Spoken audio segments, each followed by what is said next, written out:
welcome back to my channel. Today I'm joined by Sandy and Ellie, two of my bestest friends, and they're joining me on the Sip with Sylvi, but we didn't have anything to sip, so we're doing beignets with Sylvi. We just came from a restaurant here in Chicago while we're visiting town, so we thought we'd film a sip / beignet with Sylvi. So anyways, stay tuned, and without further ado, let's get into the video. The video. Awesome. So today we're talking about intentionality in relationships. So what it means to be intentional in relationships, whether it's romantic relationships or whether it's friendship relationships, what does that mean? So actually, I have the definition here. So intentional means done on purpose or deliberately. So these are relationships that are done on purpose and deliberately. What does that mean to you to be deliberate in dating or intentional with dating or in personal friendships? We can talk about let's just talk about people in general. So when you're meeting a stranger, what are your intentions with that person? Well, I feel like relationships in general, like if I'm trying to be intentional, then I want to make sure that I'm putting in enough effort. And I also, like, a huge thing for me is like them reciprocating the amount of effort that I put in back. And I think Sandy would also agree with me on that, because we've had relationships where it wasn't really reciprocated. Like, we put in so much of ourselves and so much effort, and you have to notice when it's not as balanced. It's not always going to be perfectly balanced, but it's also that kind of appreciation. Like, whether you're in a relationship or a friendship, you want to feel appreciated. You want to feel like the other person is putting in enough effort. Like in our friendships, you know, like, and if someone does put in a lot more effort, like Sandy just goes above and beyond all the time.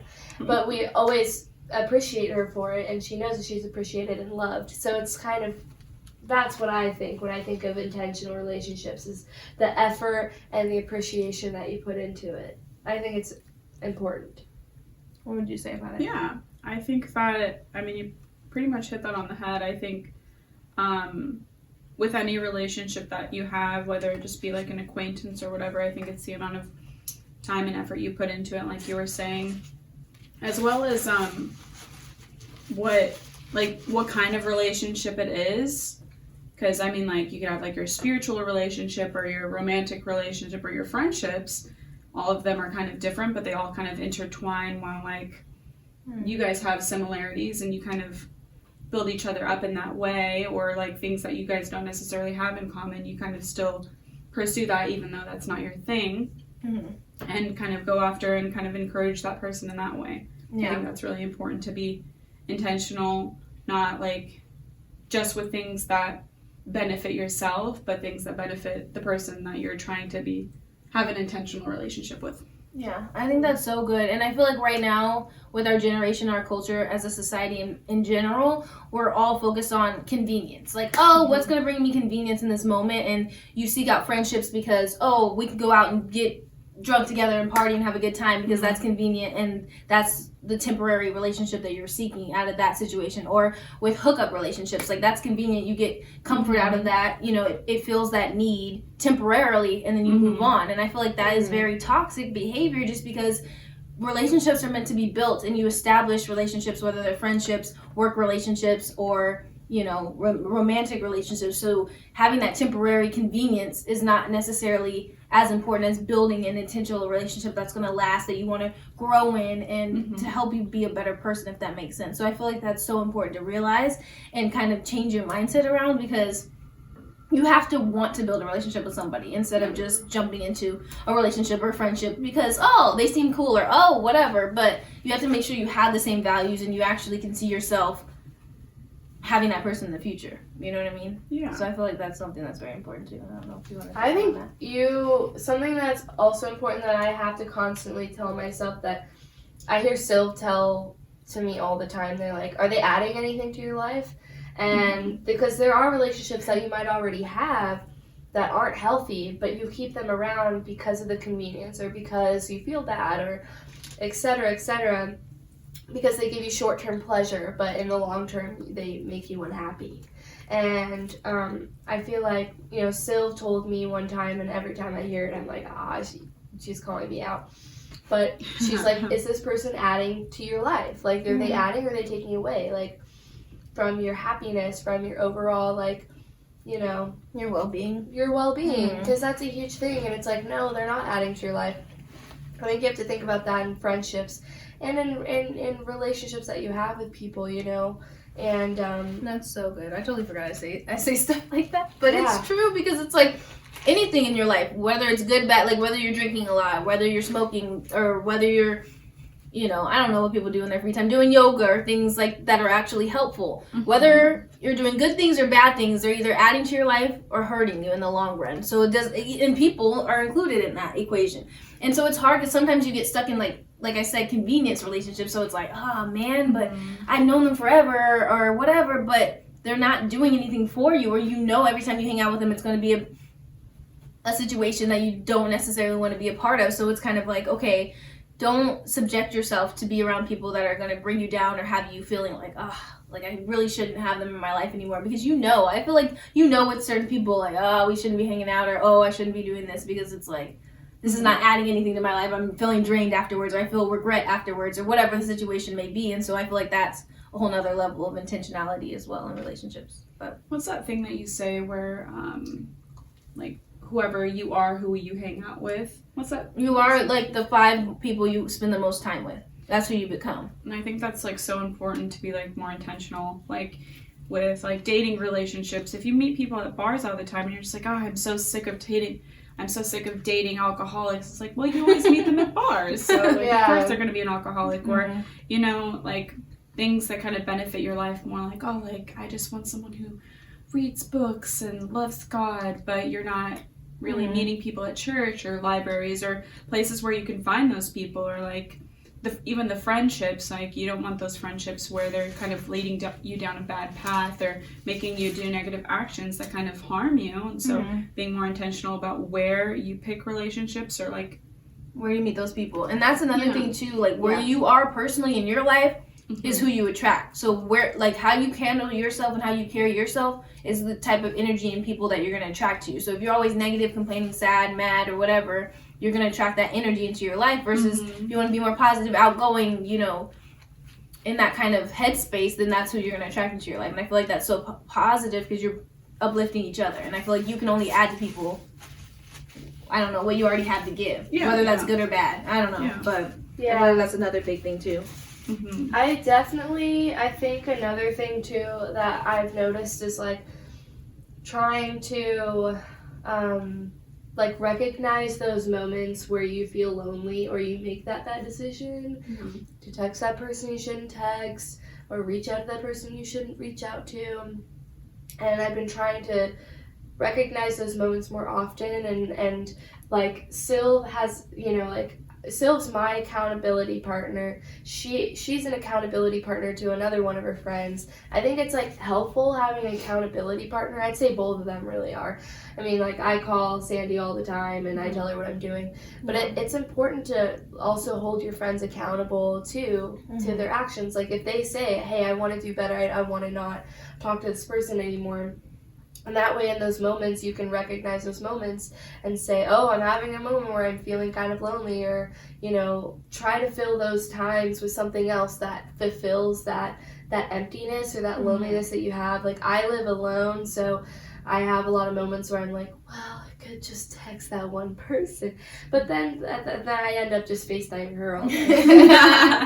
No, that's good. But it makes me happy, and like, and then I also just try to spend more time with God, because really, like, when you have a relationship with God, you're in a relationship, you know? Like, that's an intentional relationship. That's super intentional. And the more, like, spiritual you are, the more you're spending time with God, the more fulfilled you feel. And it's really worth, like, spending more time with Him. So when I do feel lonely, I try to, like, get my Bible out now. I try to, like, trigger, like, make those habits a thing. Those are the things that make me feel fulfilled. Yeah.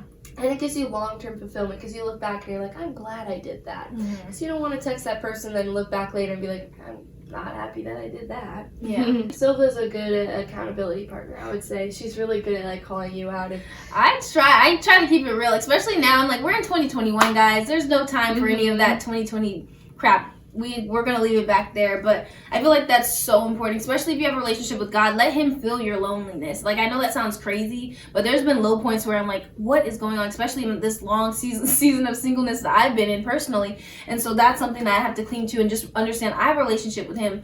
Number one, point blank, period. Surround yourself with like-minded people, your accountability partners, your friends. It's Valentine's Day today when we're filming this, just to let y'all know, and we are spending it together. We planned a girls trip to Chicago, and these are people who I would love to spend that time with, or else we'd be spending it alone, which is fine too, but we decided to make it a positive when all these couples are going to be posting or whatever that be right now, and right now we're all in a season of singleness, so we wanted to spend it together, and we build each other up, and we support each other. So I feel like, yeah. And the third thing, I guess, would just be to think in your head, is this adding value to your life, or is this taking away from your life? Like, those are the three main things I feel like you have to realize when pursuing intentional relationships. I always dropped it out of You dropping stuff? Oh no, I'm getting I think thirsty. you should talk about like how you do with the people at your work, like Oh yeah, and just like when you have the situations friends that aren't like as positive or hard to be around, but you have to be around them. Like how are you able to like still separate that and not let it affect you? Yeah, that's good, because I know certain relationships you don't get to choose, especially like your coworkers or something like that. Because I'm still struggling with that. I don't know. And it's tough, and I'm learning too, because there's a lot of like trash talk going on, or people just complaining about other people and just bad mouthing people. And trust me, like I'm not one to gossip, but if there's tea to tell, like I'll tell the tea. Not to bring anybody down or anything, but oh my gosh, this is what happened today at work. But when it gets to the point where you're trash talking somebody, or you're just, oh my goodness, this girl is effing dumb, she's stupid, like I can't stand her, blah blah blah, and they come to me with that information, I'm seriously like, I can't even hear, I don't want to hear anything like that. So what I've learned to do is to shut it down, but in a positive light. So I'll just be like, hey, honestly, I don't want any negativity, and you're promoting negative vibes right now, and I just want positive energy. So can we do that? And they're like, and this one girl, I told that too. I never said that before, but I was just like, I felt God just like, ugh. But I was just like, hey, like I just feel negative energy from this conversation, and I really want the positive vibes in our department. And she was like, oh no, like I'm so sorry, like I didn't even realize. And people don't realize. So I mean, you can check them without being like, girl, don't talk. You don't have to pop off and go crazy. Yeah. But just like, hey, I really would rather you not. Or even with them, they cuss a little more than I like. So I'm just like, hey, if you cannot cuss around me, then that's cool. But we're all working on it, so it's okay. But just those little things, especially if people love to trash talk. And sometimes it's hard because you get in cults and you're like, wait, what happened? What'd she say? What'd she do? But it's like, no, like if it's really negative, you're like, hey, honestly, I don't want to hear about that. I'm sorry, but I'm just going to keep the positive energy. So I think with that, like by you having enough courage, or like to say that to someone, like even whenever you're calling us to like a higher place, I think that it's so important, because we don't realize how much we do. I swear, just because like sometimes it happens and it becomes a part of our day-to-day life. Like one of your coworkers, like you're even with anyone, like you don't realize some of the negative habits you pick up, and then if someone has the ability to call you to a different place and be like, hey, like this isn't okay, and then you just realize like, oh, I didn't see that, I did that so often, but now that I do, like I'm gonna really work on that. It kind of makes you aware of how you're acting and how it affects other people, because everything you do, unfortunately enough, it does affect others in a positive or negative light, which yeah. That's so important. That's so true. It's inevitable, like it's gonna happen. You can't just have super positive people around you all the time. And I myself am a really negative person at times, so I feel like if you're able to recognize that and want to work on it, I definitely want to work on it. And you have to have like patience and grace for yourself too, because it's difficult. You can't find friends that are perfect, obviously, but there are people that like they're just not a season of change yet. Like they're not like willing to like change to be better, and like you can like have enough patience for people, but you can also like forgive them and let them go so that they can like have that period of time to change. And I think that's like, I think I'm still trying to learn, like, okay, how do I do that? How can I tell like which friend I should let go of and which friend I just need to have more patience with? And I think like that's just a lot of like praying to God about it, and just really like thinking and sitting about it, because sometimes you need to like take a step back from the moment. You might get mad at a friend or you might be in like a situation and like I barely have patience anymore, but I need to really work on that. So it's like, okay, what do I need to work on? Is this a me thing, you know? So I think just like taking a step back and thinking about, okay, who's adding to my life? Who do I need more patience with? Do I need more patience for myself? What do I need to work on? Like, being more aware is really, really important.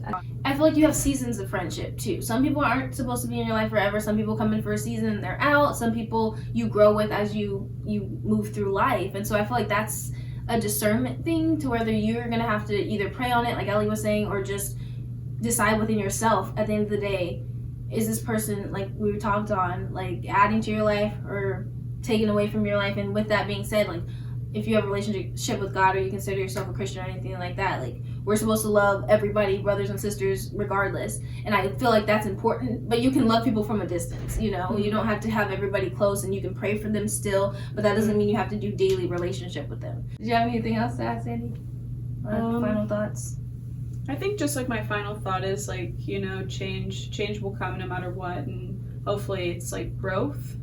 And with growth, like everyone's transforming and growing in some different ways. Some people are like staying stagnant and like kind of refusing growth, but either you're going to have relationships, whether that be like a romantic friendship or anything, either they're going to grow with you or you're going to have to leave them behind. And it's sad, but it's just something that like you have to kind of do for yourself. And just because I feel like selfishness has such a negative connotation, but you really do need to put yourself first, like your relationship with God and your relationship with other people, and like the relationships that you're supposed to have are going to follow if you're on a positive track and you're going in the right direction. The positive friendships and everything will stay with you, and the negative ones will stay back. I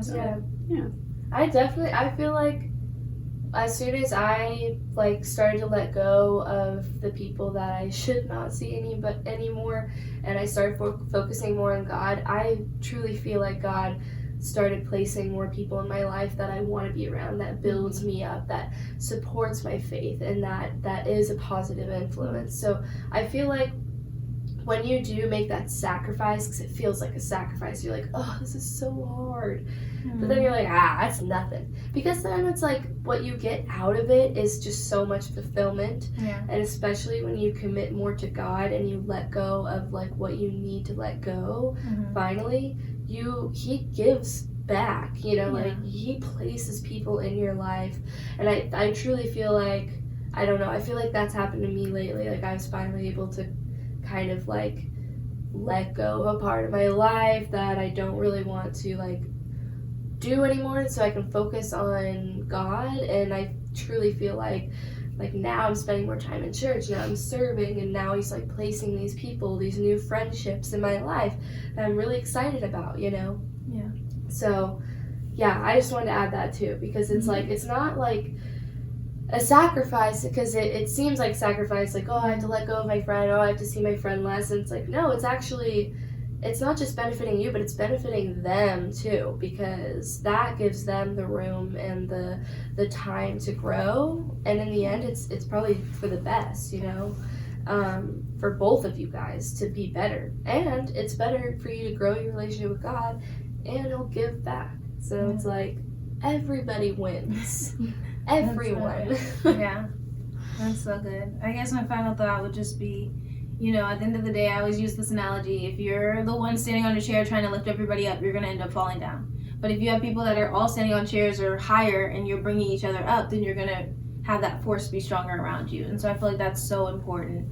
And just keep God first, your relationship with him, focus on yourself first, and then you're able to give and help others as well, for relationship-wise.